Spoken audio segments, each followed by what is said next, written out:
की। अरे मीरा जोगन की दुनिया भी खिल जाएगी, गर हो इंसान इंसानियत को निभाओ, तेरी मंजिल तेरे पास खुद आएगी। घट घट के बासी को घट में भजोगे तो उदासी कटेगी, खुशी जाएगी।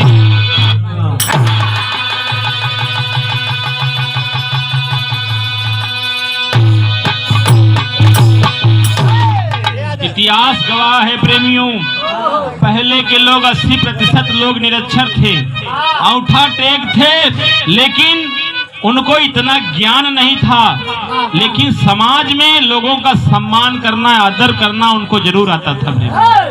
और आजकल के समाज में पढ़े लिखे लोग पहलेगी नमस्कारी करे से लोग कतराते हैं। ए बाबू, यह संसार के अंदर, यह समाज के अंदर कितने ऐसे लोग हैं पढ़े लिखे जो धर्म के नाम पर समाज को धोखा देते हैं। किस्म किस्म के बाबा फैलल हुआ, भोथरहवा बाबा, कजरहवा बाबा, पेटीकोट बाबा, सही कहते हुआ किस्म किस्म के बाबा लोगों के धर्म की आस्था के साथ खिलवाड़ करते हैं। बाबूजी, गीत का लाइन लगल मास्टर।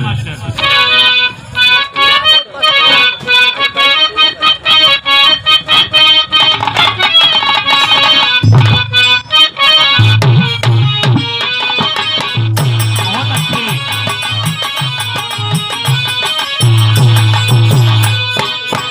गीत है बाप कौनो आशिक और मासूका के बात भाई, कहा गया जा जा के कहाँ मिन्नत फरियाद करोगे, जिसे कहना है जाके कह दो। जा जा के कहाँ मिन्नत फरियाद करोगे, लो मैंने तुम्हें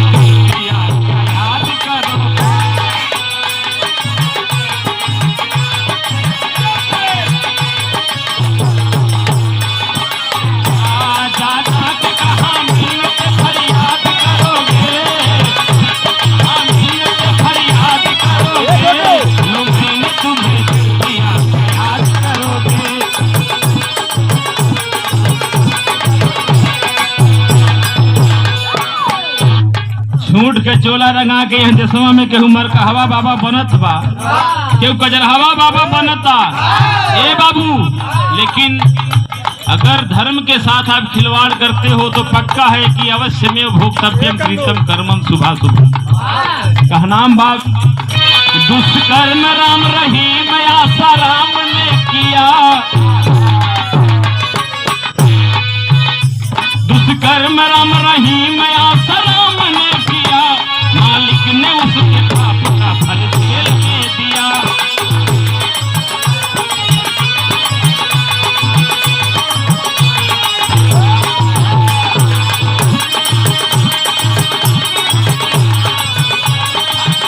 आशा राम ने किया, मालिक ने उसके पाप का फल जेल में दिया।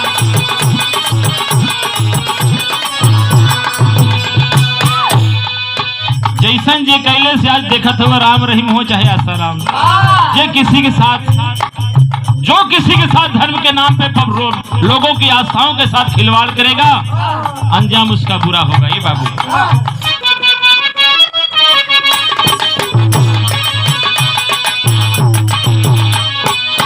कहानी गीत में एक नीच की सुनाता हूँ,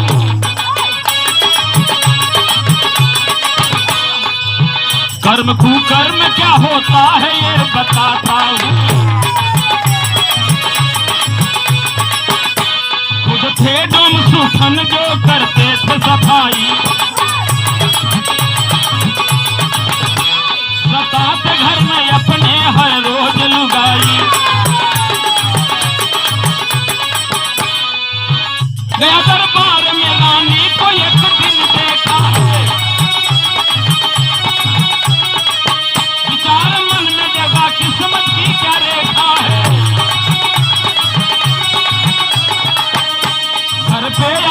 माता को तोड़ा दाना उपनिया, उदास होके बोला वो अपनी दुल्हनिया से।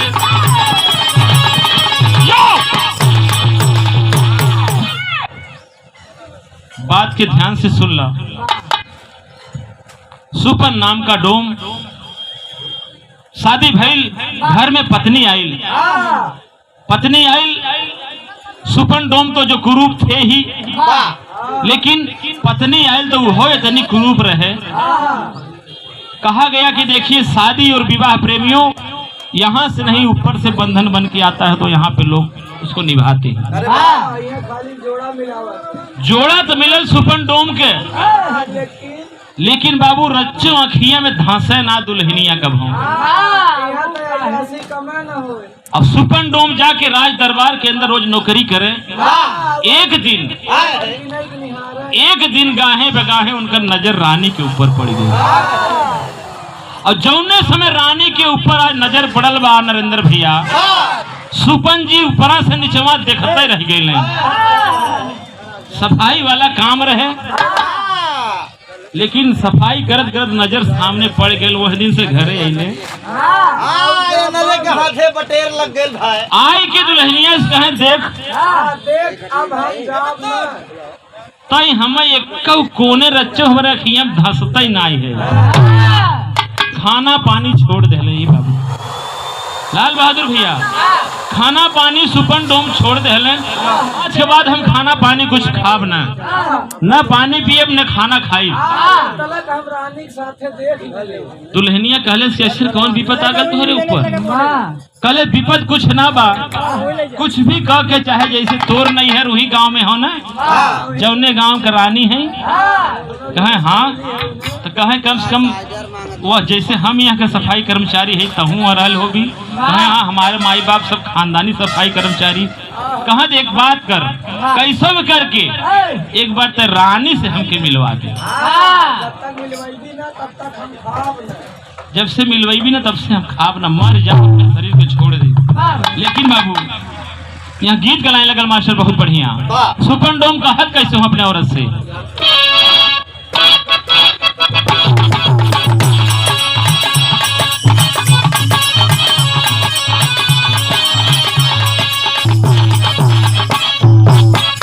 कहानी गीत नायक महाकाव्य हो गई है अपने जमाने में। क्यों गवैया ऐसा न रह जाई धुन न गावत रहे। अब बात न तुमसे होई सुनाइए मोर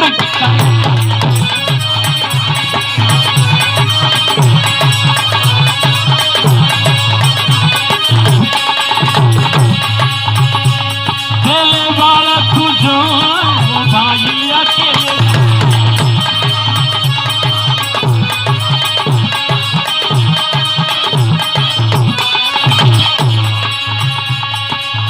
याद कर जहिया कुंवर रहलू, याद कर जहिया कुंवर रहलू,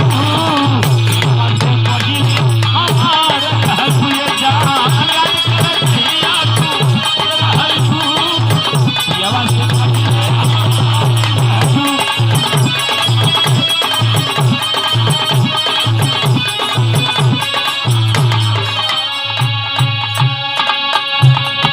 सुपन डोम कहत हूँ जियला से नीक हम मर जईती। ऐसे जिंदगी से कौन काम बा। एक गोरी तय है, एक गोरी रानी के चेहरा देख, बोला देखे में लइका लीले के गूलर। जियला से नीक हम मर जईती, रानी जब मिलती तमारी जईती हो।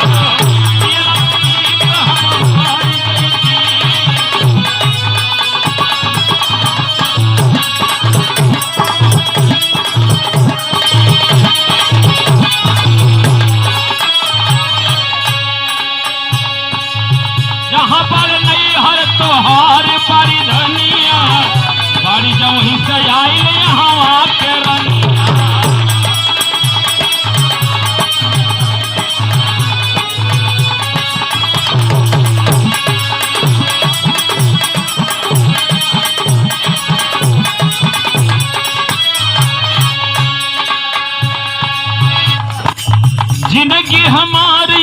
सुधर जैती।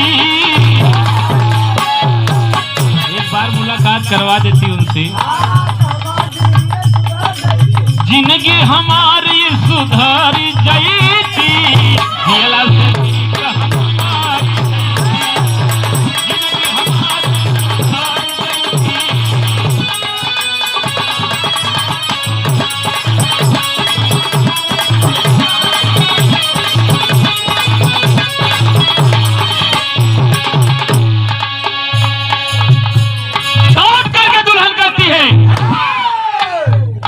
औकात में रहा, चला हमें रानी से प्यार करे। सही कहला, लेकिन इतना मजबूर हो गए अपने पति के सामने, वो साला लुच्चे रहे। अपने मन में सोचती है कि मैं पतिव्रता धर्म के पालन करूंगी। अरे रानी भीख न दही तो तुम्हारियत कम से कम न फोरी ही, कम से कम पगड़िया तो बचाए नहीं। जा करके कहती है मैं हम रानी के पास जाई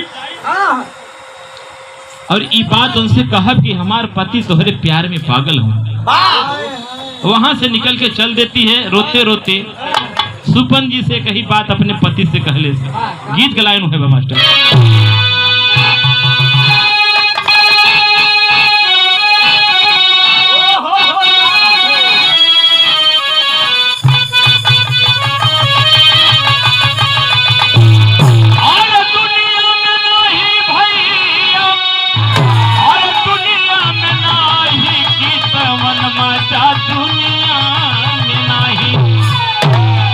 जवन मजा राम के भजनिया तवन मजा दुनिया में नहीं। मजा राम के भजनिया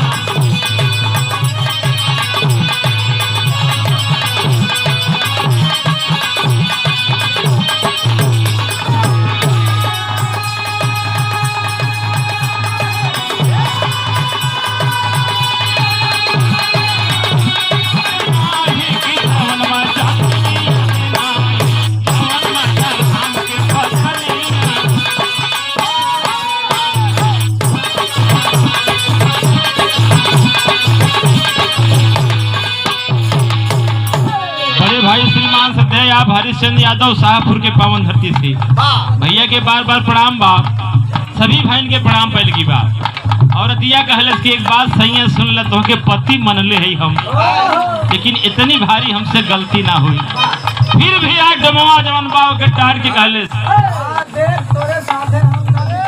काम तो तुम्हें करना पड़ेगा। मरती बिचारी क्या न करती लड़की चल देती है रानी के यहाँ जाती है, लेकिन जाते जाते एक बात कहले का अरे होई ना नतनिया, अब होई ना नतनिया की राजा मोसे होई ना नतनिया,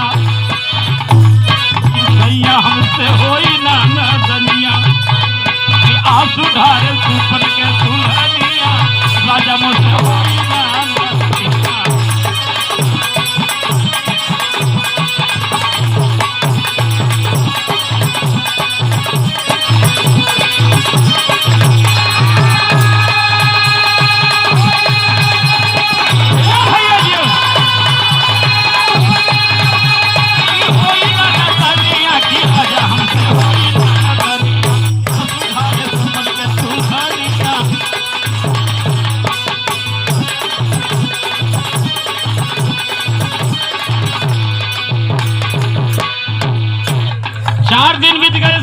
समझावत, लेकिन सुपन दस से मस न हो, बस हमको चाहे। अरे आसन तो ठीक लगल, वही भूइया लोटे घरा में यहाँ से लौट के बाहर जाए, वहां से एकदम व्याकुल हो रानी बिना। लेकिन 2 दिन बीत गए, बीतल दिनवा चार हो।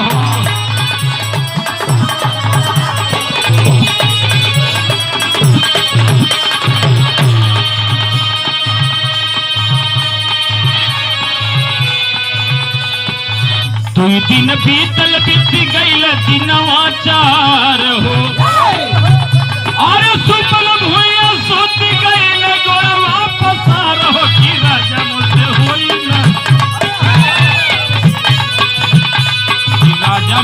होई ना नसनिया मरल बिना करे हम भोजनिया राजा मोसे होई ना नसनिया मरल बिना करे हम भोजनिया।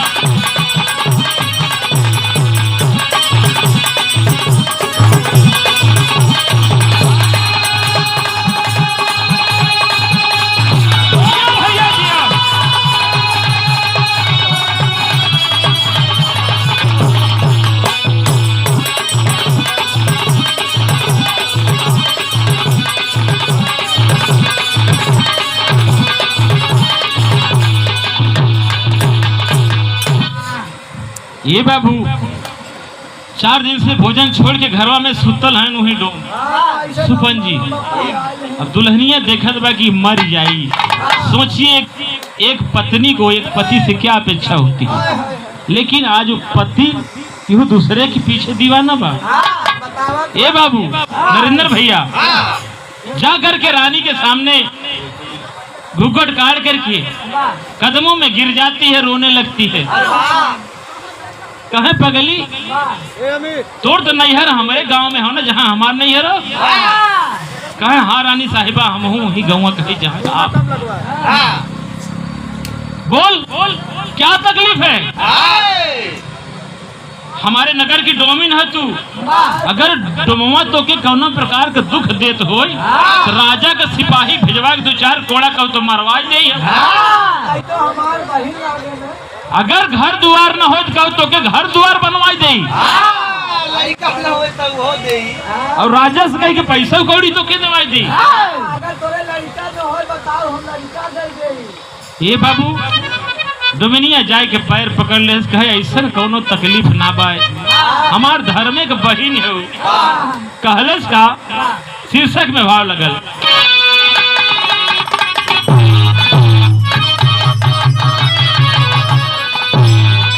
महुरवा जनी बनावा जिंदगी अरे रानी महुरवा जनी बनावा महुरवा जनी बनावा जिंदगी अरे एक दिन दान समझ के पहुरवा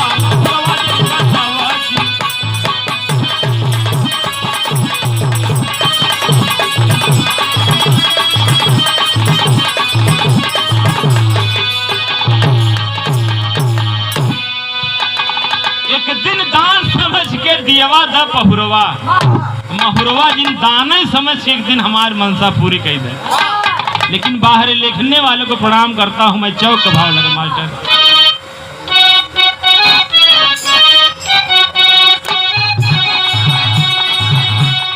अरे कहाँ न लगी रानी से जाके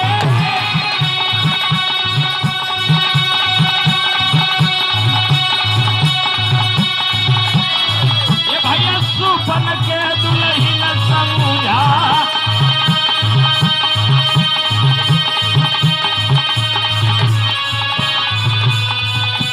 खुद तोहरे नहीं हर के हम हूँ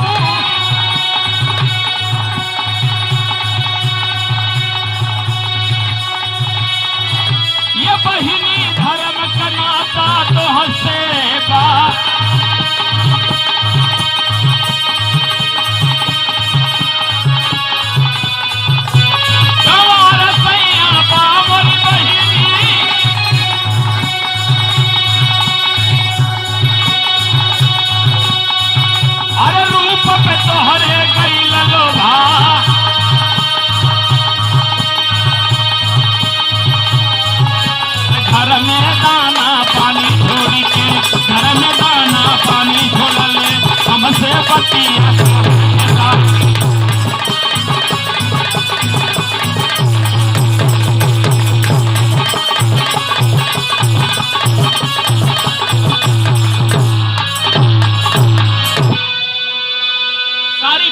देती है। एक दिन तोहके दरबार में देख ले हमार पति और तोहरे रूप पे मोहित हो गए। अब आज दाना पानी छोड़ के कहीं जिद मतौले बा कि कैसे हुई एक बार भेंट करा दे तू। अब बतावा रानी सोचत है कि अगर हम एक बात ना मानत है तो विधवा हो जाए। अगर एक बात मान लेते तो राजा के साथे विश्वासघात हुई, पतिव्रता धर्म न साई जाए। असमंजस में पड़ गई। लेकिन फिर भी डोमिनिया जवन बा रानी के पैरवा छान के रोवत बा। देखिए इमोशनल एकदम दिल से आज डोमिनिया इतना दर्द बा कि हमार पति मर जाई, कैसे हो के जिंदा रखे के चाहे। देखिए अगर झूठ या गलत काम किसी की जिंदगी को बचा सकता है प्रेमियों तो कर देना चाहिए। वहाँ पाप ना लगे। कहनाम बाप आज रानी के पैर पकड़ के डोमिनिया कहत का बा, गीत का लाइन लगल।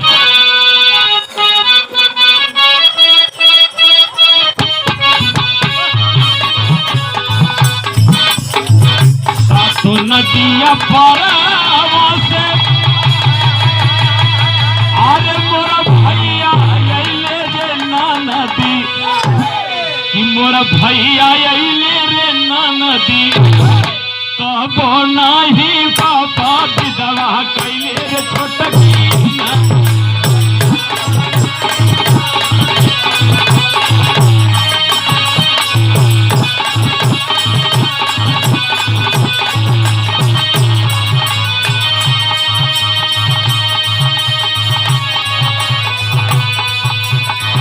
सिसिया कच्चे लहवा करहिया जारे रे नाचिया करहिया जारे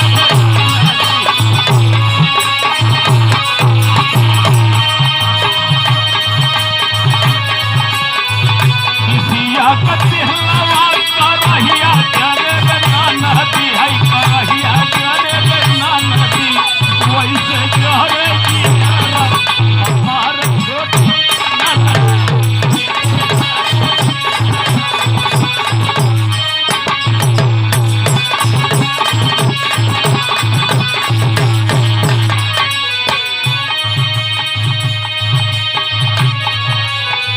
श्रृंगार रस में कितना बढ़िया गुरुजी ने इस गीत को लिखा है। बात को एक एक शब्द आप सुनिए।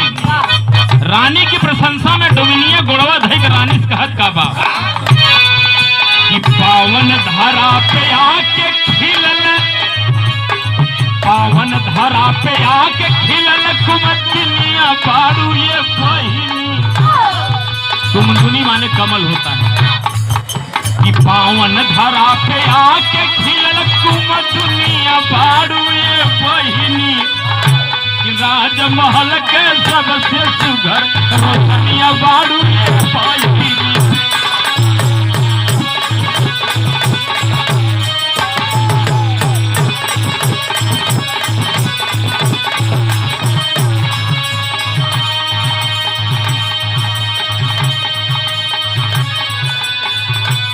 इतना पढ़ल लिखल शिक्षित हो भगवान सुंदर बनौले हैं। जैसे राजा का मनवा राखे ली एक दिन हमारे डोमों का मनवा राख दी। हमार सुहाग बचा जाए पगला के मर जाई। लेकिन चेहरा का चमक देखी चांदनी लगा,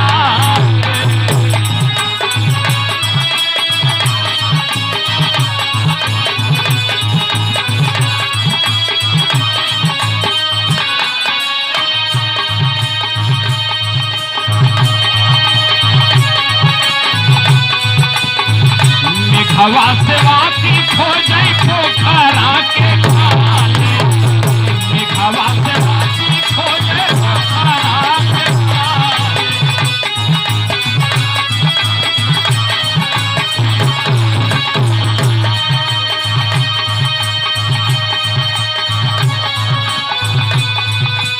पदे में तो हरे नगर का हम हो बहिनिया बाड़ी रानी जी,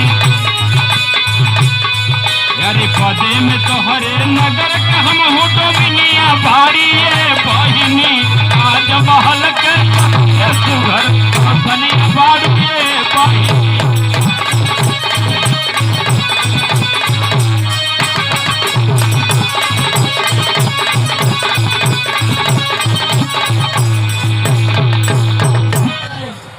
जौने समय इतनी बात कहली रो रो के डोमिनिया रानी सोचत है कि अगर एकर बात न मानब तो निश्चित में विधवा हो जाई। हमार धर्मे के बहन हमारे नैहरे की डोमिन विधवा हो जाई। ए बाबू रानी कहली चल तोर बात हम मानत है, लेकिन एकर कौनो उपाय हमारे पास ना बा। तही कुछ सोच के बताए दे कि हम ओके कैसे मिली, कब मिली, कहाँ मिली। लेकिन बाबू भैल का कर विचार रानी समझाई, अब राजा के टूटी है विश्वास। अरे खुद कर बात न मानो इसकी, सब विधवा बनी है ये खास।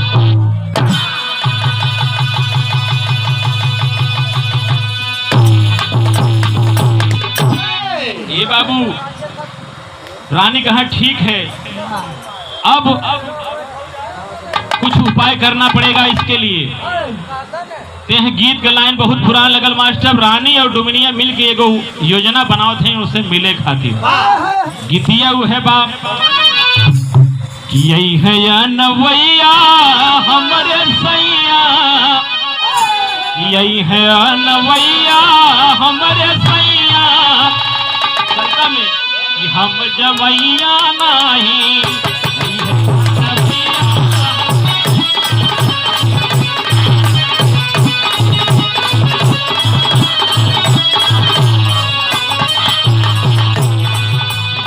भाई लोग के गीत है ये हउए पार के जवैया,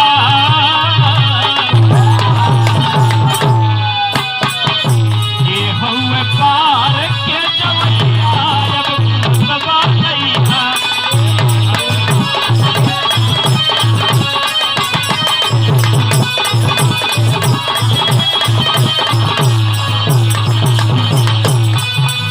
गवैया लोग बदल देहलन। यह गीत फिल्म में इस्तेमाल भइल। यह गीत है लामे के नाम पे न जइहा, लामे के नाम पे न जइहा, परदेसी सैया।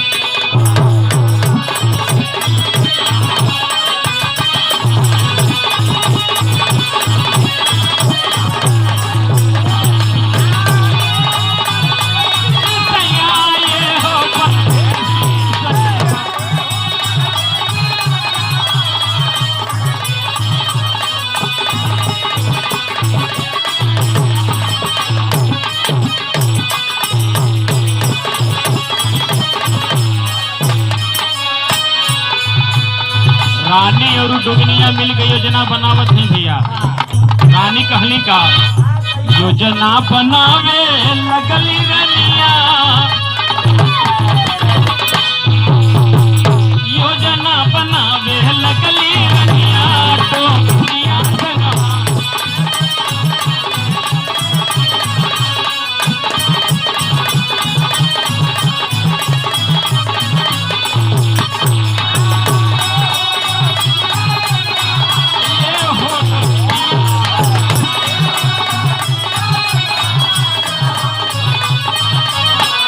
योजना बनावे लगली रनिया, टोकरिया संगवा।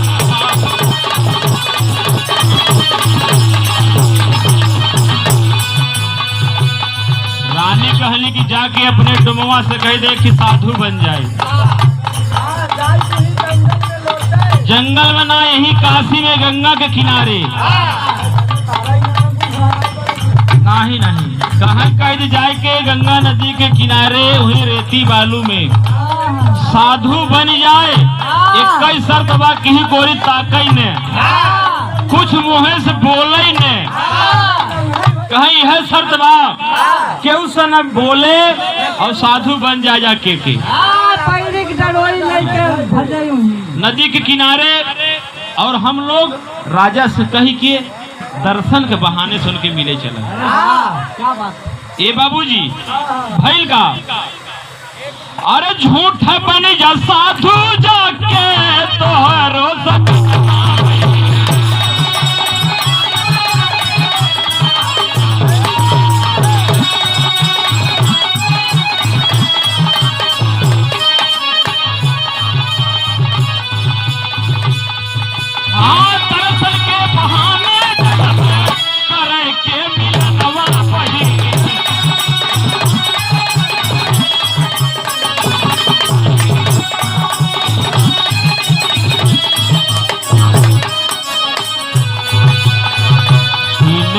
बीती हुई है जब रैया, दिन बीती हुई है जब रैया, हो तो दुनिया संग्राम।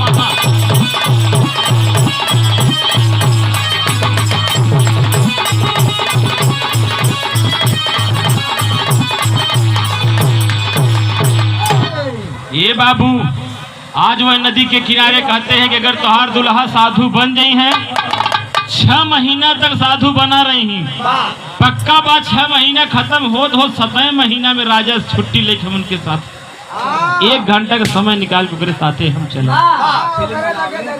देखिए प्रेम में पागल वो व्यक्ति सुपनडूम बन गया साधु। औठा टेक आदमी पढ़ा लिखा नहीं है, निरक्षर आदमी है बाबू। गंगा नदी के किनारे पर जाके और वहीं पे साधु का वेश बना के कुटी बना के रहने लगा। धीरे धीरे उसकी कीर्ति फैलती गई। जे जायद ना अखिया खोले न मोहना से बोले, खाली ऐसे मुड़िया हिला दे जेकर काम हो जाए बड़का महात्मा समझ ले। ए बाबू चौलर के भाव लगल।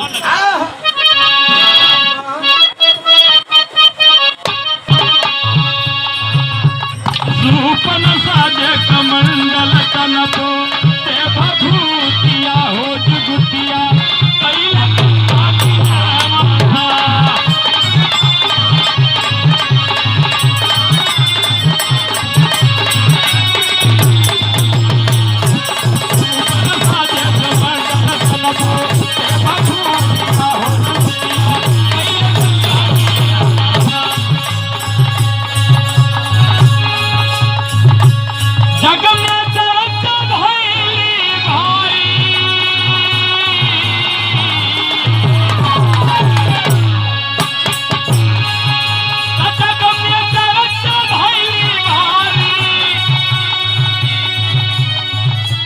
दर्शन करे जुटे नरनारी, रानी भी गई तैयारी,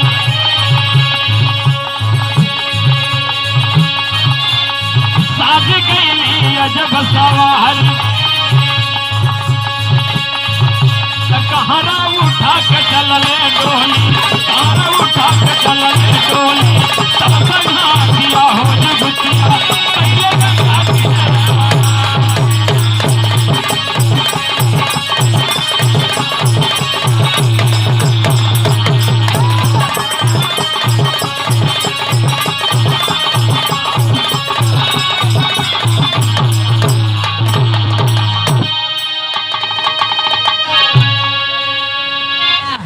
ये बाबू राजा के कानों में खबर गई, उनके कानों में। रानी कहने की बड़ा विचित्र साधु है, न तो बोलता है न आंखें खोलता है, लेकिन जो उसके दरबार में जाता है सारी मनोकामना पूर्ण हो जाती है। राजा साहब अगर आपके आदेश हो तो हम हो जाए दर्शन करें। राजा कहले सुरक्षा में जो चाहिए, हाथी घोड़ा पालकी साथ साथ में सेना, जो आपको सैनिक चाहिए पूरे सुरक्षा में जाओ, मेरी पूर्ण इजाजत है। ए भैया रानी के साथ डोमिनिया भी जौन बा पालकी में, रानी के पालकी में बैठ कर डोमिनिया आगे आगे रास्ता दिखावत की जात बा। लेकिन बाबू जौने समय पहुंची आल्हा का भाव लगल मास्टर।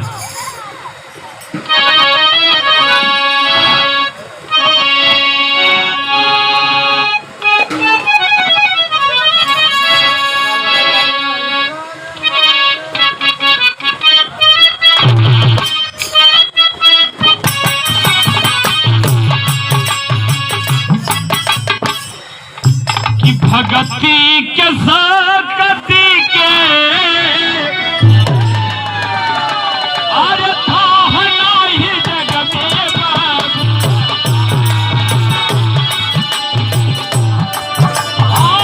सतयुग पे तबा परी चाहे करज भी हो।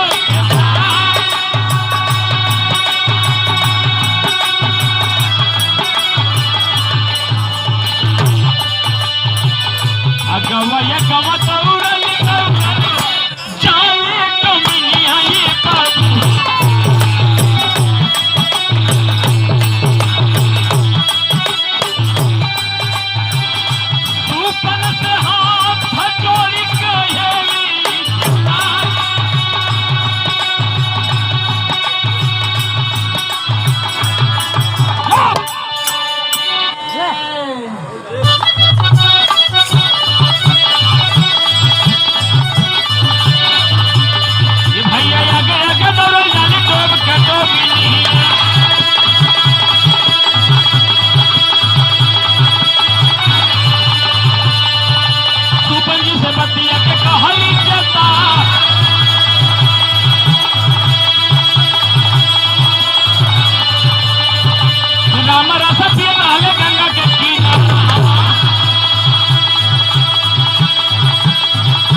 रानी सोचत है कि 7 महीना के छुट्टा साढ़े की नहीं तपस्या कैले हे भगवान कि केस न होई की कवन दशा हुई कैसे डरात गईली रानी वाह हिलावत है डोलावत डुबिनिया के देख जकरे खातिर तू महात्मा बनला साधु बनला ओके लिया के आइल है आवा चला वो अपने पति वर धर्म के विश्वासघात कैले हैं हमारे खातिर ताकि हमारे पति के जान बच जा एक ही तू हुआ कि आँखिए ना खोलत हुआ साधु के साधु हो गई ए बाबू करत करत अभ्यास से जड़मत होत सुजान 6 महीने के अंदर सुपन भगत नकली साधु से असली साधु बन गया दुनिया से कहे दुनिया में परमात्मा से ध्यान लग गया धिक्कार दिया उनकी आत्मा ने क्या है मोह माया के शरीर में चमड़े के पीछे पड़ा है डायरेक्ट फूल लग गए सीधा परमात्मा से कनेक्शन हो गए भैया आध्यात्मिक शक्ति प्राप्त हो जाती है सुपन भगत आखिए ना खोलत ए रानी कहे के देख सुरह सिंगार कही किया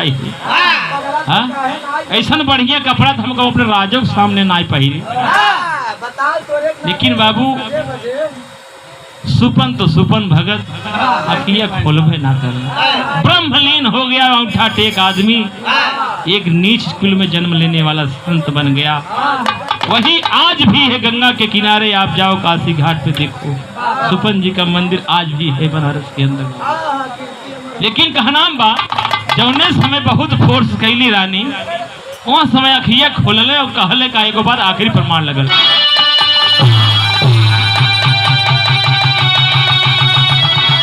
अरे वही नदी तीरवा अरे रानी के बेटी कहीं बोलवले भजनिया में हरि के मनवा लगवले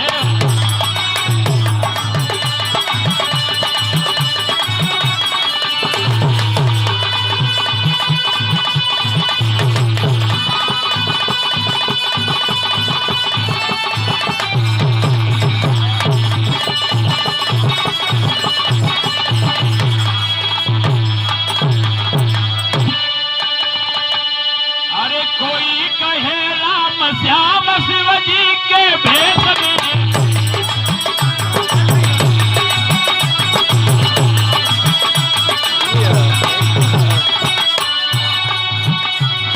ये लाइन हो थोड़ा बिरहा अलग हट के लिखल बा कोई कहे राम श्याम शिव जी के भेष में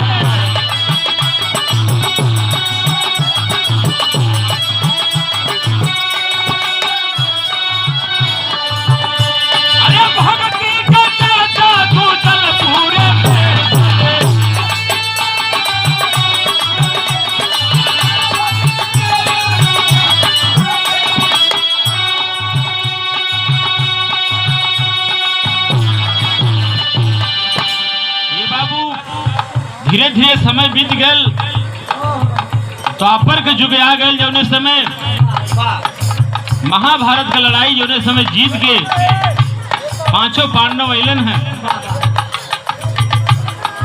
आज एक राजसूय यज्ञ किए युधिष्ठिर जी और यज्ञ तबे पूरा हो देखो घंटा टांग दे ले जाके वही जब तक ही घंटा बजी ना तब तक यज्ञ पूरा ना हुई तो कोई कहे राम श्याम शिव जी के भेष में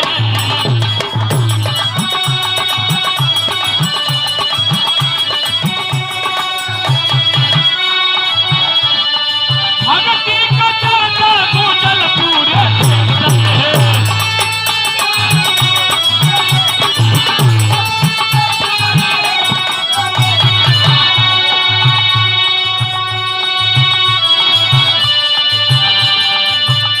जौने समय युधिष्ठिर जी राजसूय यज्ञ पूरा करे खातिर तो घंटा के टांग दिले वहां ले जा करके कृष्ण भगवान कहले कि वो घंटा जब तक बाजी ना तब तक तोहर राजसूय यज्ञ पूरा न हुई बहुत बहुत संत महात्मा आए भैया वो घंटा बाजल ना केहू से कृष्ण भगवान अले युधिष्ठिर जी बोल पैर पकड़ लिए कहे प्रभु बताइए ये सब मेरा क्या राजसूय यज्ञ पूरा नहीं होगा कहे होए जवन 7 महीने से बिना खाए पिए जो बैठा है वो महात्मा जी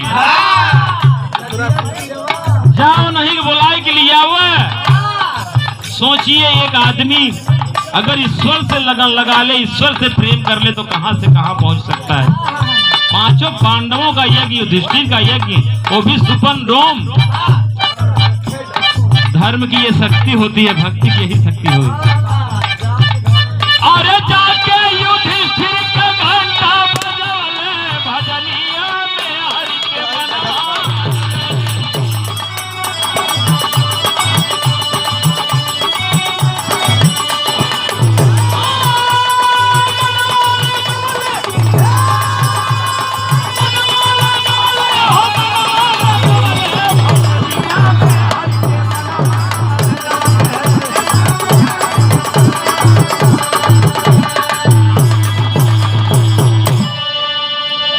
जाकर के गए युधिष्ठिर, पांचों पांडव बुला के लाए सुपन भगत को, वहां से घंटा बजवाए, राजस्व यज्ञ बोलकर पूरा होल भैया। तो कहनाम बाब कि रमन बिहारी हिया के फुलवारी